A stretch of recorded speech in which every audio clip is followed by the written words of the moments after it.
Welcome to Pimpy's Investment Chat, where we keep investment talk simple. And here's your host, Pimpy. What is going on out there, peeps? Man, there's a lot going on in Iraq, not all of it good. Can these three gentlemen who formed a pact together, can they be successful in forming a government that they talked about? There are some bad people, man, trying to make sure this doesn't happen.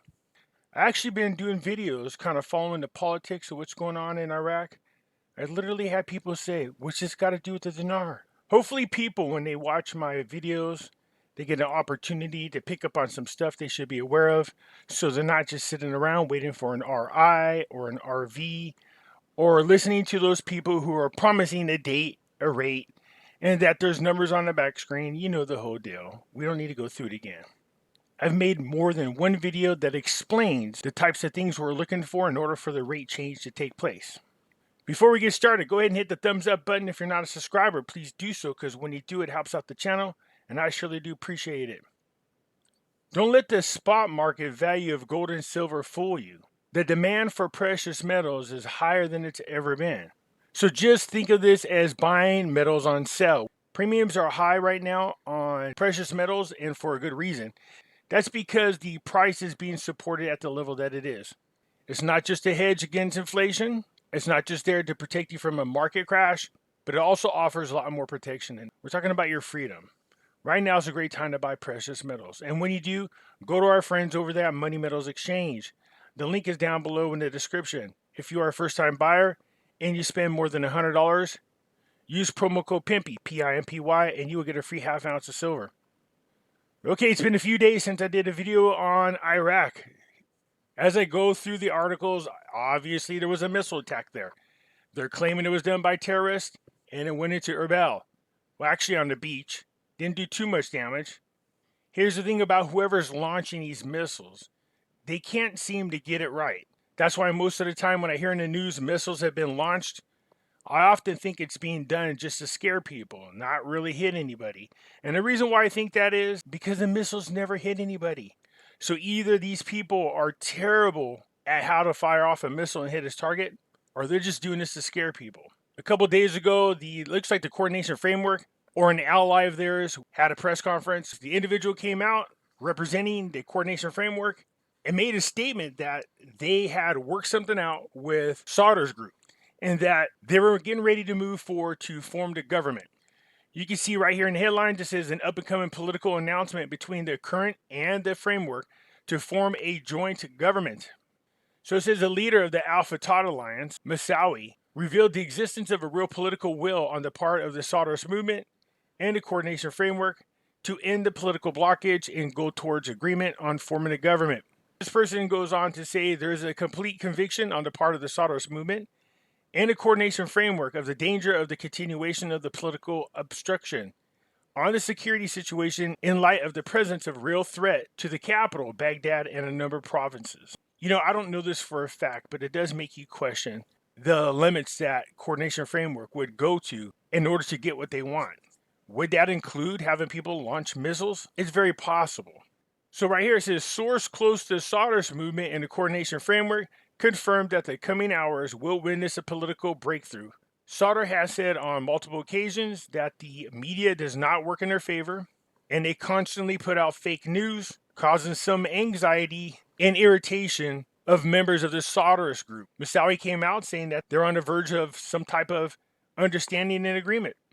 Sadr, spokesman for the tireless, formed a government and we will go to the opposition in a sporting spirit. Sadr gave the Coordination Framework 40 days to form their government.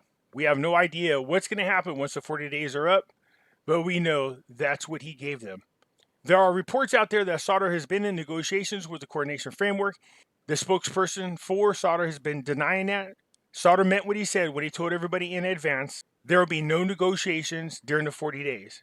Sadr is sticking to his guns in his demands. He does not want the Law Coalition to be part of this government. The Law Coalition, of course. The leader is Maliki. This is a group of people that Sadr was talking about that was extremely corrupt. Spokesperson for Sadr's movement confirmed today, Sunday, the Sadr's bloc's readiness to go to the opposition if the other parties were able to form a new government. voice of the Kurdish-speaking American, and seen by the news, if the other parties form the government without us, we will become an opposition and we will receive it in a sporting spirit. There's pressure on the parties in the tripartite alliance from the inside and outside of Iraq, but our relationship is strong. The alliance includes the Sadr's bloc, the Kurdistan Democratic Party, and the Sunnis' Alliance of Sovereignty. Iraq has been experiencing a political crisis since the early parliamentary elections were held and their results were announced. After prominent Shiite forces within the coordination framework objected to the results, in addition to the existence of deep differences between the political forces over the formation of the next government. Sadr gave the coordination framework 40 days to try to form the government. If a new government is formed, we know Sadr did not have a part in that. So it looks like Sadr's 40 days are at the end or have ended, so we're about to find out what it is that Sadr had in mind. Some type of announcement should come out. The Iraqi president calls for an end to the political blockage. That's Saleh.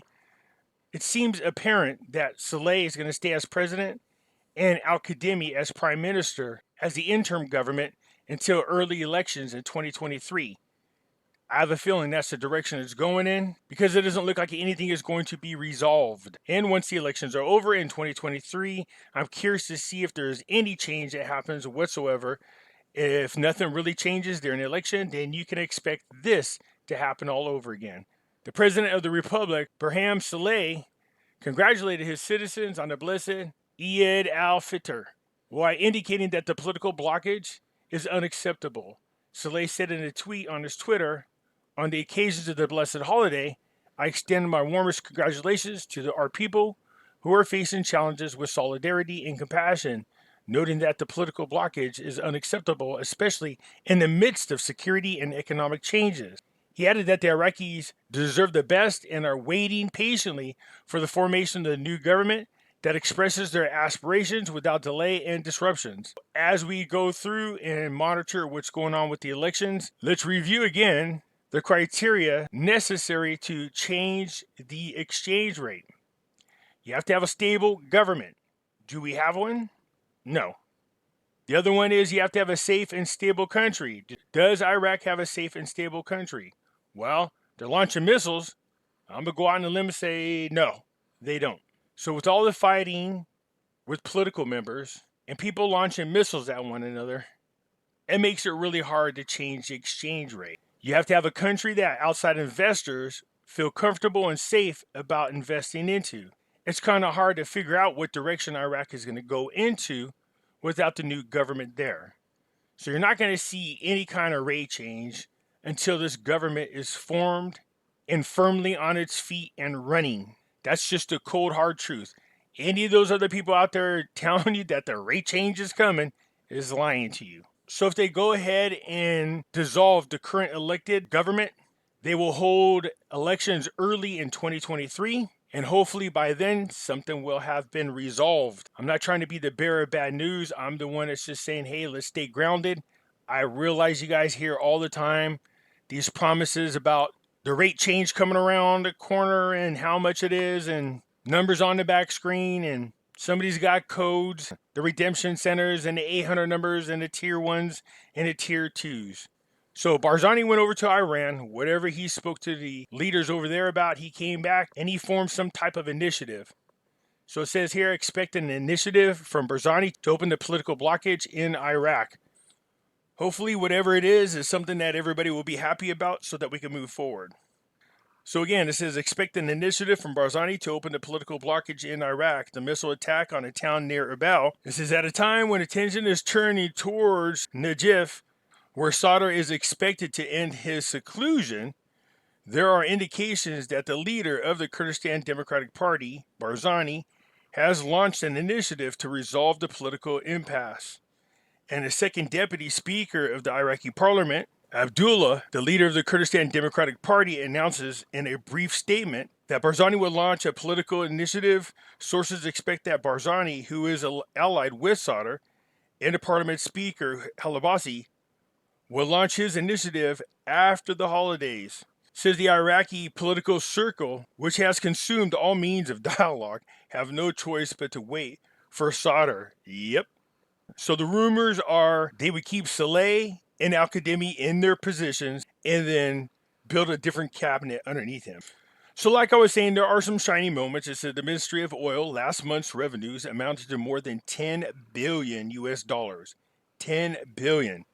So I know the United States has been talking hardcore with Iraq, trying to see what they could do to talk them into increasing their productivity of oil for the United States. They have said no several times.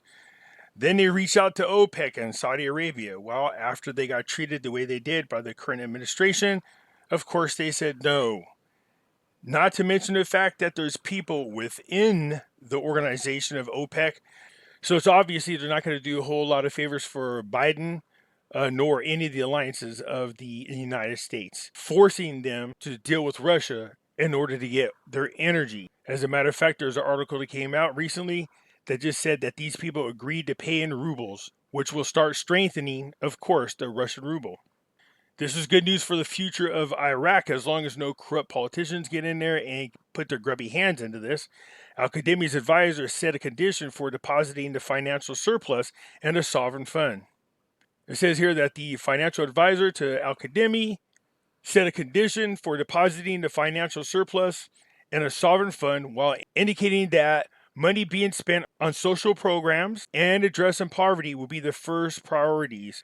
Based on the text of Article 19, second of the Amendment of the Federal Financial Management Law, number 6, of 2019, if the actual revenues exceed the total expenses or expenditures, including financing the planned deficit in the annual budget, the surplus amount is deposited in a foreign fund, provided there is a budget law and otherwise. This mentioned financial surpluses will be deposited in a reserve account and will be undoubtedly be an opening balance to financing the federal government's budget for the year 2023 in whole or in part according to the exchange chapters and the future priorities. Of course, the President Saleh went on to say to the news that expenditures on social spending and addressing poverty will be the first priority, in addition to the ease with investment spending associated with the implementation of strategic projects that operate, work, and inevitably generate income. So they got to take care of the needy first, for those people who are on social welfare programs, before the money starts going to the fund. For you newbies, there's a sovereign fund that countries are talking about doing, and some countries already have implemented this. Whenever there is a surplus of money for the year, they take that money and they put it in a sovereign fund and they continue to grow it, invest it.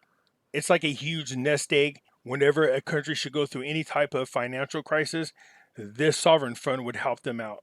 So Al-Qademi's advisor announces the Ministry of Finance's completion of the 2022 budget. That's fine, they got it, but it has not passed. We're going into now our 5th month of this year, and they still have not passed the 2022 budget. So one of the other criteria for changing the exchange rate is a stable economy. It's kind of hard to do when you don't have a budget. And yes, I already heard the rumors that somewhere in the 2022 budget, the rate change is supposed to happen. There's no indication out there of that at all. None. A lot of people have been asking me, and I said, hold tight, because I thought, well, let's go see. Did they say anything about it? There's nothing out there at all that gives us any kind of indication that the budget has included any type of rate change for the dinar. That doesn't mean it's not there. What I'm saying is there's no proof of it. People are taking stabs in the dark is what they're doing. So this person's on television and he makes a statement that employees should pressure Parliament to pass civil service law and that the salary scale has reached the voting stage, but it has not been approved. Yeah, you want your money or you want your raises, you're going to have to get approval. So the budget is there, just waiting to figure out what they're going to do with it. Do we wait for the new government? Is it going to actually form? Or do we do something with the intern government, considering now we're going into our 5th month of this year? Economic analysts, why does Iraq deposit money in a sovereign fund to buy bonds at a low interest rate? So this article is interesting, and the person who wrote this makes sense. Why are you going to take the money in your sovereign fund and invest it into American bonds with such low interest rates? When inflation is higher than the interest rate, you're actually losing money, is what this person is going on to say. Don't buy the U.S. Treasury bonds. There are other things out there they can invest in. This analyst even went on to make a great recommendation And that is right here. It says called for investing large oil revenues to establish a development fund away from the government's hands and disposal, adding that the fund contributes to financing strategic projects inside of Iraq in partnership with large investment companies and to obtain development revenues such as metro projects. Look, this money can be used for infrastructure. We don't want the government to be able to touch it at all once the fund is formed whatsoever. Democrats sets a condition for finding a compromise candidate for the post of president of the republic. The spokesperson for the Kurdistan Democratic Party set the condition on Saturday to go and seek to find a compromise candidate for the presidency of the republic. In an exclusive interview with the news, Al-Falali, finding the candidate for a settlement must be the willingness of the opposite party to give up its current candidate in order to reach an understanding about a new candidate who will be able to resolve the disputes. The Kurdistan Democratic Party is still sticking to its current candidate, noting that the election scenario will be by going with two candidates to the parliament, and it is he who determines the next president in the conduct of the political process. According to the Constitution, you have to first elect a president within 30 days, and then that president turns around and nominates the prime minister, and then the prime minister creates the cabinet. That's how it goes. So it looks like they're trying to find a compromise on this election. I'm not sure they're going to get there. I understand where Sadr's coming from. Maliki, along with Mahdi, they really did screw over a lot of people. They had a surplus that they inherited when they got into office. When they left, the money was gone. I mean, literally, like gone. Here's Al-Kadhimi patting himself on the back, as he should. He done a phenomenal job in the 2 short years he was there. Hopefully he will continue. He says the government has achieved the highest rate of economic growth, and I have done what pleases my conscience in performing my duties. Al-Kadhimi goes on to make a good point here. He says, while noting that the solution to the political blockage is not in political speeches, but rather in an attempt to restore confidence. That's why he's out there bragging about his economy. It says here that Al-Kadhimi, in an interview with the news, stated that he did not put in his economic work any promotional goals, warning that the economic reform will not be achieved without suffering. In his response to the decision to change the exchange rate of the dollar, the Prime Minister clarified that changing the exchange rate was not a qualitative decision for this government, but was preceded by studies that spanned for years. We do not have the magic wand to change reality in one fell swoop, but we have laid the foundation of a normal life. It says regarding his failure to participate in the elections, Kadhimi confirmed his opposition and rejection of all requests that she wanted him to participate in. Al-Kadhimi expressed dissatisfaction with what was accomplished during his 2 years in the government life, saying that during the 2 years of the government's work, we succeeded in achieving the highest economic growth rate in the Arab countries, according to the International Monetary Fund reports, which expected that the economic growth rate in Iraq would reach 9.5% during the year 2022. Not if they can't get a budget there, get the head out their butts. So that's the one thing that's positive as far as what we're looking for in the rate change is growth. They still need stability. And what I mean by stability is this. 1, they need a budget. 2, the government has to figure out another way to generate revenue outside of the oil. Because right now, oil is providing 90% of the money needed for the budget. That's not good. They continue to work on the private sector and open up more businesses. That is good. Iraq had the #1 economy last year. That is good. They're projected to have #1 again this year. That is good. So there are some positive things that we could talk about when it comes to Iraq, but it's that corrupt sector of the parliament that is backed by Iran. It's making it really hard for the Iraqi people to really be able to prosper because they hold everything back. And because of that, that's one of the reasons why the exchange rate won't change. But it is interesting that Al-Kadhimi said it's not up to his government to change the rate. It would be up to the next government. Well, it's nice to see on behalf of Iraq, but of course not on behalf of Americans, that oil continues to rise and Brent is up to $108 per barrel. It had reached there before, but then dropped down in value, but has since regained its lost value. So $108 per barrel. Keep in mind that Iraq in their budget projected at $55 per barrel. So they're way ahead. So this is that article I was talking about right here, where the coordination framework is announcing the reproach at the beginning of next month that everything is okie-dory. The coordination framework will join up with Sadr's movement and they will form the largest blocks. They're making it sound like everything is peaches and cream.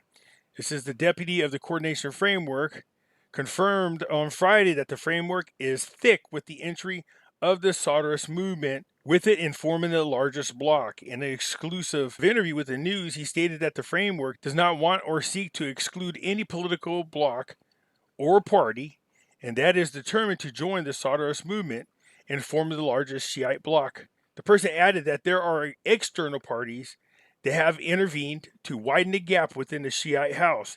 Despite that, the beginning of the next month will be, and they're talking about May, we're there now, says next month will be an effective reproach between the political parties and can break the suffocation and political blockage. It says here, though, Thursday, the Sadr's movement denied the existence of any agreement with the coordination framework on forming a government. So this isn't the first time that we heard this, that there's announcements coming out of the coordination framework, making all kinds of false statements, only to have Sadr come behind them and deny them altogether. And again, you can see there's another article that says almost the same thing. Sadr's angry denial of any understanding with the framework. It reinforces the option of a new election under the extension tent of Al-Qademi. So a spokesperson for Sadr came out and spoke to the media, telling them that the hopes that revived in the past weeks have gone unheeded as far as forming a government or come up with an agreement.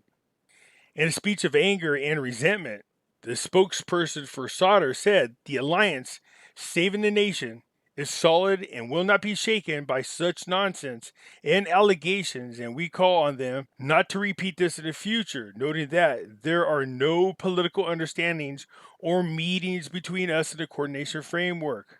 Because Sadr said he didn't want to speak to nobody for 40 days, and he meant it. So I think this is just a coordination framework trying to take advantage of that.